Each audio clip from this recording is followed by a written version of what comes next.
Haleluya. Jadi saudara dan saya, ya Galatia 5. Itu mengenai bagaimana orang ada kehendak daging, ada kehendak roh. Galatia 5 menyuruh kita tiap hari harus jalan dalam kehendak roh. Ayat 16 sampai ayat 26. Hidup menurut daging atau roh. Ya, di sini kita belajar, saudara sudah tahu ini semuanya. Ayo kita baca saja. Ya, ayat 16. Maksudku ialah hiduplah oleh roh, maka kamu akan menuruti kehendak daging. Sebab kehendak daging berlawanan dengan kehendak roh, dan keinginan roh berlawanan dengan keinginan daging. Karena keduanya bertentangan, sehingga kamu setiap kali tidak melakukan apa yang kamu kehendaki. Akan tetapi, jikalau kamu memberi dirimu dipimpin oleh roh, maka kamu tidak hidup di bawah hukum Taurat. Perbuatan daging telah nyata, yaitu percabulan, kecemaran, hawa nafsu, penyembahan berhala, sihir, perseteruan, perselisihan, iri hati, amarah, kepentingan diri sendiri, percideraan, roh pemecah, kedengkian, kemabukan, pesta pora, dan sebagainya. Terhadap semuanya ini kuperingatkan kamu, seperti yang telah kubuat dulu, bahwa barang siapa melakukan kehendak yang demikian, ia tidak akan mendapat bagian dalam kerajaan Allah. Nah, ini udah jelas ini apa yang kehendak daging ini. Jangan mau dipikat diseret ke situ. Haleluya. Nah, ini dia buah roh. Ya, ini saya ajari saudara baca demi baca. Ini cara saudara ya, ini cara saya lah. Bagaimana saya mempelajari Alkitab. Tentunya tidak secepat ini. Ya, biasanya saya buat itu kemudian saya renungkan lagi, lalu Tuhan ingatkan lagi kepada yang lain. Ini saya dengan cepat saya sampaikan kepada saudara. Saya mohon, saudara sungguh-sungguhlah mengasihi Tuhan. Saya mohon. Ya, tidak sempat saudaraku satu pelajaran ini saya sampaikan, tapi saya mohon ya, firman Tuhan ini adalah Tuhan sendiri. Saudara hormatilah firman Tuhan ini. Ya, belajar mengenai Tuhan sepenuh-penuh Kristus tinggal dalam saudara. Ya, saudara tidak bisa hanya misalnya mau gajah pegang ekornya aja. Oh, binatang ini ekornya kecil. Ya, padahal badannya gede.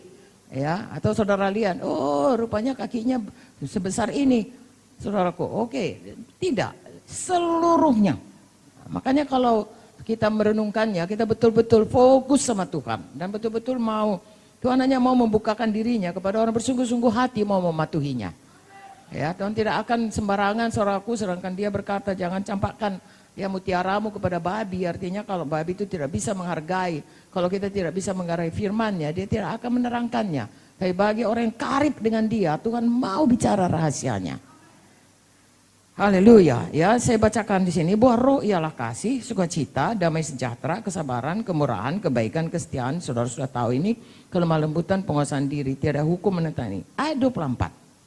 Kita baca sama-sama. Sekali lagi. Barang siapa menjadi milik Kristus, ia telah menyalibkan daging dan segala nafsu dan keinginannya. Jadi dimatikan itu. Datang dia memikat, mau menyeret, menggoda, pencobaan. Jangan iakan. Iakan Tuhan Yesus, jangan iakan dosa.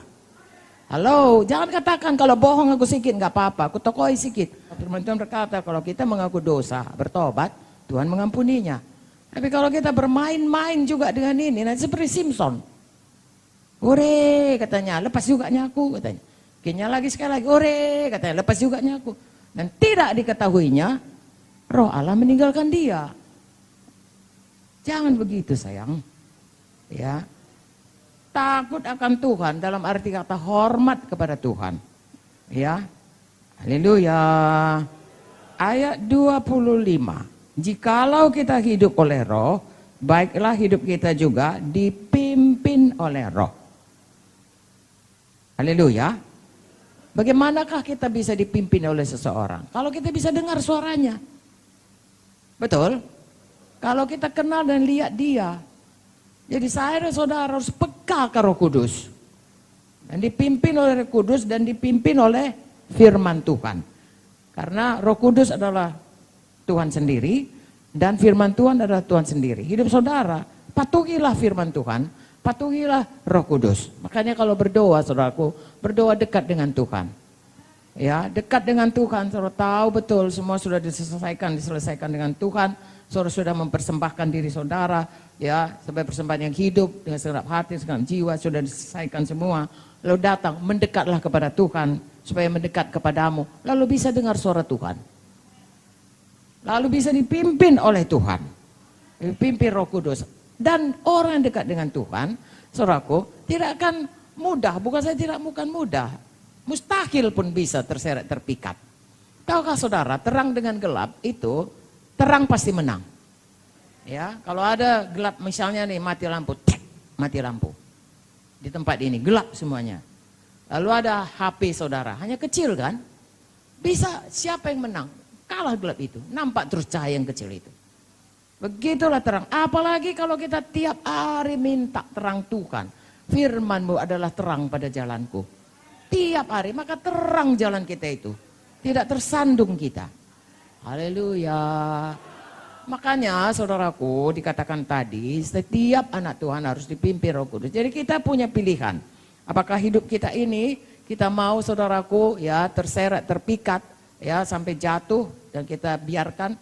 Atau kita tetap menyerahkan hidup kita untuk dipimpin Roh Tuhan. Untuk selalu saudaraku sebagai orang yang mempersembahkan tubuhnya, persembahan yang hidup, kudus, berkenan kepada Tuhan. Ada Roh Kudus bisa menolong. Ada Tuhan bisa memberi kemenangan, amin.